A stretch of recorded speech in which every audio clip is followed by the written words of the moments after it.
demonstrated exceptional commitment to wildlife protection, often at a great sacrifice. It's therefore incumbent upon the national government and its agencies to uphold the principles of partnership and consultation in all conservation undertakings. Policy and administrative measures must ensure that the community must consent, and participation are mandatory prerequisites for any wildlife relocation on conservation intervention. Honorable Speaker, it's against this background that I seek a statement from the chairperson of the Departmental Committee on Tourism and Wildlife on the following: a report on the relocation of the 2 Somali giraffes from Wajir County and a clear timeline for their return to their natural habitat.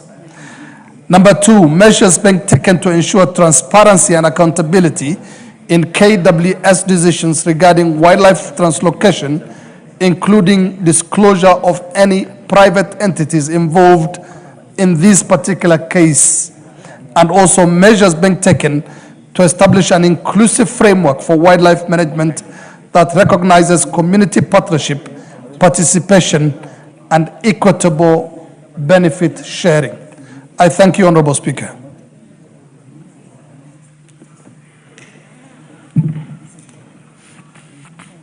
That will be dealt with by the Committee on Tourism and Wildlife. Is there a member of that committee here? Okay. Honorable Wako, you want to give an undertaking? Yes, Chair. Yes, Honorable Speaker, I will make sure that the Chair will respond to this as early as possible because it needs some serious attention. Thank you. And before we proceed, I'd like to recognize the presence of members of the ACK Church Kirinyaga Parish from Kirinyaga Central Constituency, Kirinyaga County. They are seated in the public gallery. On behalf of the National Assembly, we welcome you to the National Assembly. Thank you. Honorable Oundo, you have a statement, request for a statement? Thank you, Honorable Speaker, for indulgence. Honorable Speaker, pursuant to provision standing order 442C, I rise to request for a statement from the chairperson of the Departmental Committee on Labor regarding the reported assault of a Kenyan worker by a foreign national at the TCA Mabati factory in Eldoret. Honorable Speaker, one Andrew Tabu Kagwa Waliera, hold of ID number 32422230 and a resident of Sibinga sublocation, Nambuku location in Funyula constituency, was captured on video being violently assaulted, demeaned and threatened by his Chinese supervisor, Mr. Shi Zinding. This repressive act, now in the public domain, has sparked widespread outrage and raised serious concerns about the treatment of Kenyan workers by certain foreign employers operating in our country. Honorable Speaker, the victim is currently in poor health, nursing serious injuries sustained during the assault. He has been unable to resume his duties effectively and shockingly is now reportedly facing threats of dismissal from employment. Even more worrying is the allegation that he was coerced into recording a video with his assailant purporting to forgive him, an act clearly aimed at repressing the truth and obstructing justice. This matter goes beyond an isolated case of assault. It touches on the dignity of Kenyan workers, the sovereignty of our labor laws, and the responsibility of the state to protect citizens from abuse, intimidation, and unlawful treatment within their place of work. Honorable Speaker, it's against this background that I seek a statement from the chairperson of the Departmental Committee on Labor on the following. A, lawful action being taken against the Chinese national, Mr. Shi Zinding, in accordance with the provision of the Kenyan Labor, Migration and Criminal Laws. Steps B, or 2 steps being initiated to ensure adequate compensation and medical support for the victim, Mr. Andrew Kagwa Waliera, for the injuries, trauma, and economic losses he has suffered. And 3, the immediate and long-term measures the government is putting in place to prevent the recurrence of such assaults, mistreatment, violation of Kenyan workers by foreign employers, and to guarantee a safe, dignified, and lawful working environment for all employees. I thank you, Honorable Speaker. Thank you. That will be forwarded to the committee, the Labour Committee. Anybody from the Labour Committee to give an undertaking? Honorable Wako, then. Thank you, Honorable Speaker. I'll talk to the chair so that they respond before we go on recess. Thank you. Now we go to responses to statements. We'll start with the Honourable Member for North Hall, Honourable Warrior. Statement. Who's responding? Honourable Raso, you're the one responding? Okay.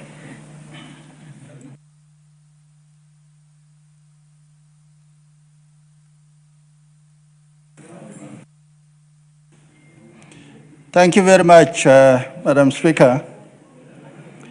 Madam Speaker, the Member of Parliament for Northern Constituency, Honorable Ade Wario, has requested to be apprised of the plight of internally displaced persons in Marsabit County. The Honorable Member sought to be informed, plans to expedite and conclude the process of resettlement to the specific measures being implemented to restore and sustain long-lasting security and peace in Marsabit County. Honorable Speaker, Marsabit County has internally displaced people arising from 2017 to 2021 conflict. Consequently, the CS for Interior and National Administration has formed IDPs committee chaired by the County Commissioner. Other members of the committee include the county government members, members of parliament, and the committee has the following terms of reference. Profile of internally displaced persons who are displaced from their existing homes and farms. Make appropriate recommendation on how the problems of IDPs can be resolved. Honorable Speaker, the following measures have been taken. 1, formation of a county peace committee. 2, all political activities which are geared towards community animosity and divisions have been banned. 3, intensify both mobile and foot patrols, particularly in vulnerable and high-risk areas.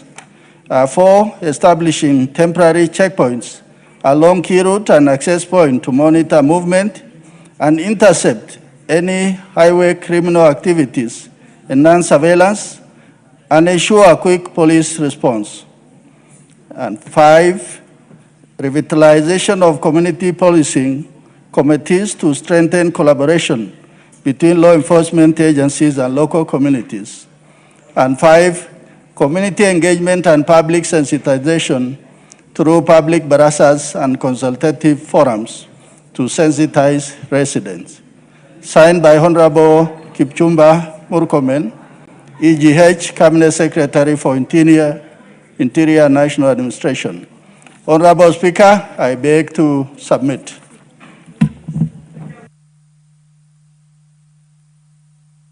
Honorable Warrior, are you satisfied? Do you have anything to say? Thank you, Honorable Speaker. First, I would like to appreciate the response by Honorable Dido Raso, who also comes from the from the county and also affected by the plight of the IDPs. I wish to make it clear to this August House that the profiling of IDPs was done between 2022 and 2023. Since then, no action has been taken in order to resettle, rehabilitate, and compensate the IDPs. So in the statement, what I failed to realize is I made it very clear that we wanted to understand where this process has reached. In terms of timeline, unfortunately in the statement, no mention of resettlement, what action has been taken in terms of compensation has been mentioned in the statement. More so, the statement has not also given timeline on when these IDPs will be resettled. So basically, the statement is generic, is unsatisfactory, and doesn't meet the aspirations of the communities who have been affected by the conflict in Marsabit. Thank you, Honorable Speaker. I think, Honorable Russell, your committee then you have to send back the request for clarification from the ministry. Thank you very much, Honorable Speaker. Honorable Speaker, I come from that area, and I'm fully versed with what Honorable colleague there is stressing. One thing we must appreciate from this government, today there is peace in Marsabit. But from 2017 up to the general election, we were fighting and there was apparent absence of government. And today, the reason of us talking about this is because there is peace. Secondly, the government has gone further to form committee and also peace committee, so that there must be. Honorable Russell, you are now holding brief for the ministry. I think all we need is your confirmation that you will seek the 3 clarifications that he wants.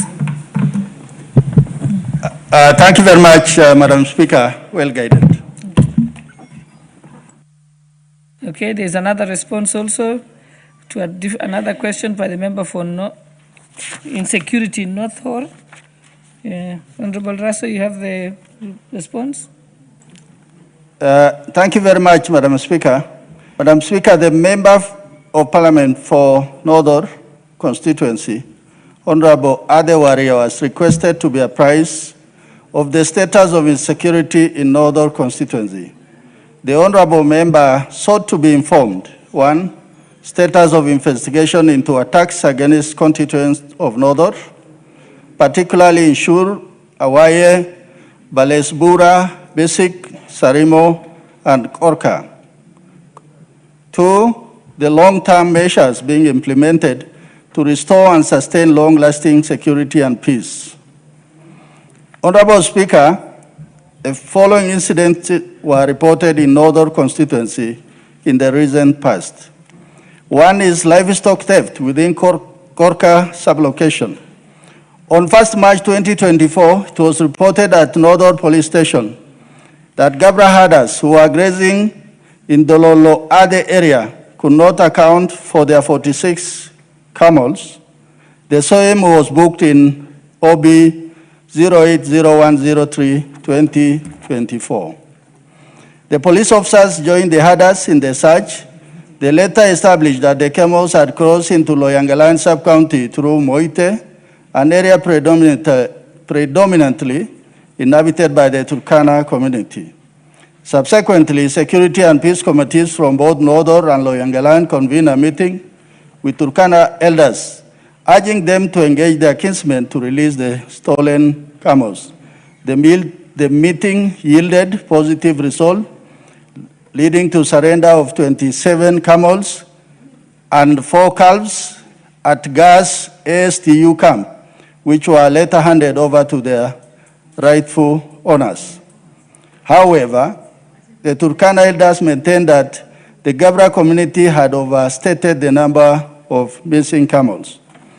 A team of officers led by the sub-county police commander visited the scene and established that there were approximately 20 suspected armed Turkana bandits who had raided a Gabra Manyata at around 0100 hours, where they stole 464 goats and sheep, killed 1 camel and injured another, which were approximately valued at 3 million.